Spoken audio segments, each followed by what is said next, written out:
Dodgeball Academia is a sports RPG with a slick cartoon look and a silly story to go along with it. A wonderful idea, and it's impressive, but to be honest, it's not for me. Sure, it's a well-made game, and it's fun, which does make this a little more difficult. Please allow me to tell you about Dodgeball Academia since you might enjoy it. I do believe it's worth taking a look at. So let's start where we always do, with what the heck is Dodgeball Academia? Well, it's a game about dodgeball. A lot of dodgeball. So you end up playing quite a few matches. There is practically a new game of dodgeball to play around every corner. You play as Otto, who transferred schools to this Dodgeball Academy, and they do things weird. But since you're both new, you both get to experience being the new kid, with classes, a tournament, new friends, and a spooky forest with a science lab. The story is silly, and the dialogue is often funny. Combined, it's one of the best parts of the game. You're, of course, going to save the school. It's kind of funny to say, but there isn't much else besides the dodgeball. It's kind of the same game over and over. It's fairly standard rules. Throw the ball, hit the opposing player, knock out the entire team, and win the game.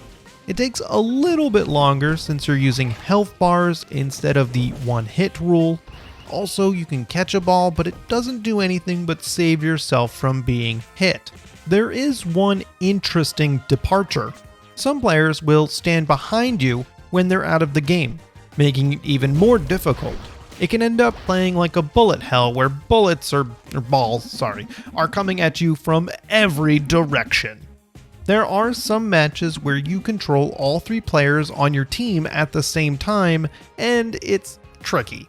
The tiny play area makes controlling them difficult and catching a ball even more difficult with the slight positional offset. There are new mechanics with special character abilities, elementally charged throws, and focus. So it can be exciting, but seriously, the game is dodgeball match after dodgeball match. And no matter how exciting that is, the enemies are kinda dumb, and I easily leveled too much now, so it's boring. I've only had some close calls when there were multiple matches in a row where I could not heal between them. The game gives you so many matches and side quests, I don't know how you're not supposed to level so much. Usually money drops from the matches as well, which can be used to purchase equipment. Both levels and equipment passively help your player on the court. Each player can have 2 items active at a time. They give decent buffs to defense, offense, or agility. One of the more unique items returns health when a match is over. I didn't feel like I could equip items based on a strategy though. Stacking power would do just as well as any other method since you can swap who's holding the ball whenever you want. But there aren't that many situations to base a strategy on. I equipped the best items I had and assumed that would help me the most. As I mentioned, the game has a lot of side quests, and at some point, they will require a dodgeball match. What do you know? So there is a lot of running around talking to people. While this is one of the best aspects of the game, since meeting new characters is exciting, the running around part isn't. I don't enjoy running around the same areas over and over. The school feels small. Also, the rolling is a little weird to control and I keep smacking into walls. I think a lot of gamers will find this less annoying than I do. Anyway, all the healing is another issue for me. It can contribute to the running around quite a bit.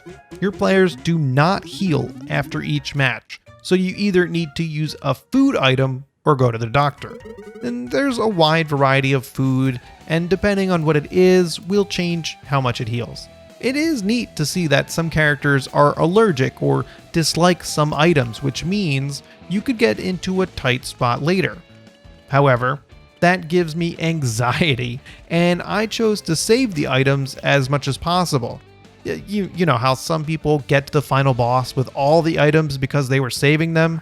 That's me. Going to the doctor is easy, free, and safe. You can't heal between those consecutive matches, but you also can't eat between them either. So the game pushes the player to save their items. If you're watching this and you're about to type something related to the forest, sure. When the game pushes you outside the school and it would be a huge burden to walk all the way back, then your items are useful. That only reinforces the idea to save the items when you can even more. Overall, Dodgeball Academia is good for someone that isn't me. I love the theme, characters, and gameplay. Running all over the place gets tedious, and there are a lot of similar dodgeball matches that are easy. The idea of multiplayer is intriguing and would help with controlling all the characters. Still, there is a well-made game here, and if it piques your interest, you should give it a shot. But that's it. Thanks for watching. It's too bad I didn't enjoy this one more. If you picked this up, I want to know your experience. Drop it in the comments below. Have a great day.